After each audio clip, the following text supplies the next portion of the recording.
Paring Sani, oh. Oy, pare, long time no see, ah. Oo, kaya nga. Di ba nasa ano ka na? Bukidnon branch ka na ng ano yung company niyo? Pinnacle, di ba? Oo, pare. Nakapropunta akong marketing head, eh. Kaya dito na ulit ako na-assign sa Maynila. O di maganda yan, di ba? Makakasama na uli yung, yung utol mo, si Tony, no? Oo. Sinama ko na rin sa trabaho, pare, para magkasama na rin kami. Oo, para lang tayo nagre-reunion yan, ano? Lalo pagka natuloy yung, yung project ng PM at saka ng Pinnacle, di ba? Mas madalas na tayo magkakasama. Tuloy na yun, pare. Actually, formality na lang tong meeting natin, eh.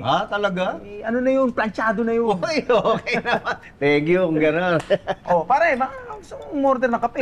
Sige.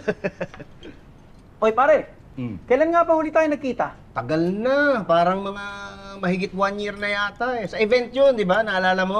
Parang pinahiram pa kita ng barong. Oo, pare, naalala ko. Pero nagkita pa tayo nung pagkatapos, eh. Naalala mo, sinuli ko sa iyo yung barong? Hindi.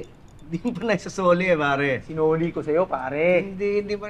Maaalala ko yung naisoli mo na. Kasi may event ako pagkatapos nun, na kailangan ko magsuot ng barong. Hindi ko mahanap yung barong. Naalala ko, hindi mo pa pala naisasoli sa akin. Sinuli ko yun sa iyo. Hindi pa, pare. Naalala ko, hindi pa naisoli sa akin. Sinuli ko yun. Tandang-tanda ako, sinuli ko yun. Ano ba naman yung barong lang, hindi ko isusoli sa'yo? Hindi naman sa ganun, pero okay lang naman sa akin kahit di mo na isoli. Sinuli ko yun, Pipito. Talaga? Bakit naman ako magsisinungaling? Barong lang, eh. Hello? Hold on. Tsaka na lang tayo mag-usap. May kailangan lang kong asikasuhin. May message na lang kita. Oh, Sige. ayusin nyo yan. Pare.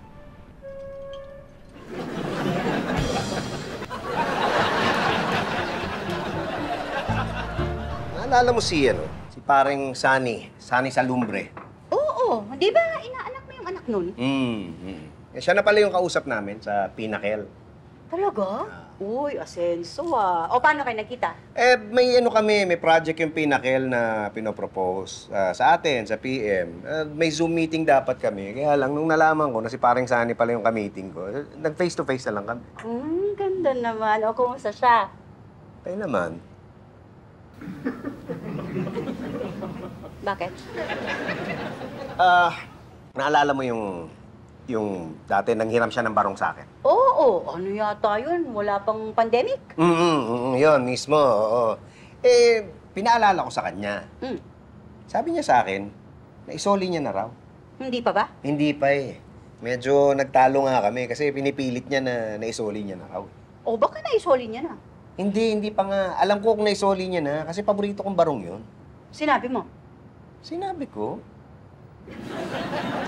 Kaya lang, Parang nainis pa. nainis? Paano? Hindi kasi parang siya, parang kumbinsido na naisoli niya na.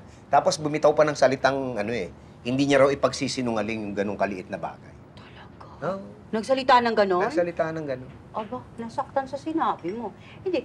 Pero, kung ganon nga siya kasigurado, baka naisoli na nga, nakalimutan mo lang. Hindi ko pwedeng makalimutan yun. Paborito kong barong yun, pinasadya ko yun. Pinaburdahan ko pa yun ng PM sa ilalim, kaya alam kong hindi ko nakalimutan. Yun lang ba yung barong mo na merong burda? Yun lang, kasi yun lang yung maganda bagsak sa akin. Yun lang yung bagay na bagay sa akin eh. Oo, sige, bagay na bagay sa'yo. Pero, kung ibabase ko dun sa kwento mo ngayon, ha?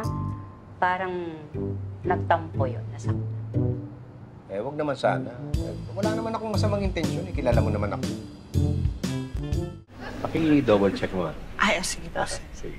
Sir, tumawag po pala kanina si Pinnacle. Si Sunny? Actually, ang nakausap ko po yung sekretary niya. Talaga. O ano sabi? Kinakancel po nila yung project nila sa atin. Ha? Bakit daw? Hindi rin po dinetali kung bakit Ang sabi lang, change of management plans daw. Akala ko na kumpirma na yun. Din po, sir Pero, sabi din sa akin na nakikipag-usap daw po yung management sa Best Water. Ha?